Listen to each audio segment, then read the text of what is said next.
எல்லோருக்கும் வணக்கம். நான் doctor Balas D Prakash, MS general surgeon.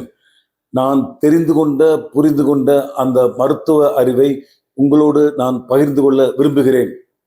மனிதனின் மேல் வயிற்றில் என்னென்ன உறுப்புகள் இருக்கின்றன என்று பார்த்தால், இரைப்பை இருக்கிறது, இரைப்பைக்கு பின்னால் கணையம் இருக்கிறது, அந்த இரைப்பைக்கு மேல் பகுதியில் கல்லீரல் இருக்கிறது, கல்லீரலின் பார்டர் அதில் பித்தப்பை இருக்கிறது.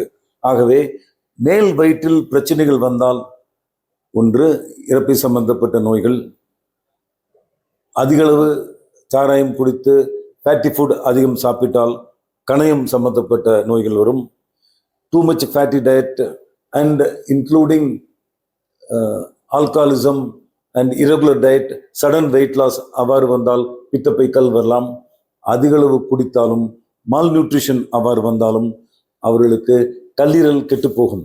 ஸோ இதில் நான் Tirunelveli medical college, Thoothukudi medical காலேஜில் அதில் ஹெட் ஆஃப் த டிபார்ட்மெண்ட் அவ்வாறு வேலை செய்த பொழுது நான் வைத்தியம் செய்த அந்த கல்லீரல் நோய்கள், மேலே இருப்பவர் அவருக்கு அதிக அளவு குடி, அதிக கடினமான உழைப்பாளி, மேலும் குடி, அதனால் கல்லீரல் சுருங்கி சிரோசிஸ் ஆகி போர்ட்டல் ஹைப்பர்டென்ஷன் வந்து வயிற்றுக்குள் தண்ணி கட்டி விட்டது.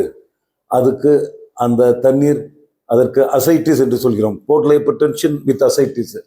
And another person, a lady, malnutrition, protein calorie energy சரியாக இல்லாததினால் அந்த லேடிக்கு கல்லீரலும் சுருங்கி சுவரட்டீரல் ஸ்பிளீன் அது வீங்கிவிட்டது. மற்றொருவருக்கு கல்லீரல் வீங்கி இருக்கிறது, அவருக்கு மஞ்சக்காமலை வந்திருக்கிறது. மேலும் கல்லீரல் வைத்தியம் செய்த அந்த மனிதனுக்கு மீண்டும் மீண்டும் குடித்ததினால், அவருக்கு ஆப்ரேஷன் செய்த பின்னும் மீண்டும் மீண்டும் குடித்ததினால் அவருக்கு ஆப்ரேஷன் பண்ண தையல் விட்டது, incision hernia. These are some of the things I have shown here. I have done so many surgeries. I have seen OPs in all government hospitals close to 6 lakhs, and I have done surgery close to 1 lakh, mainly in the government hospitals and some private hospitals also. Many major surgeries. So I have done even the Pusto's operation.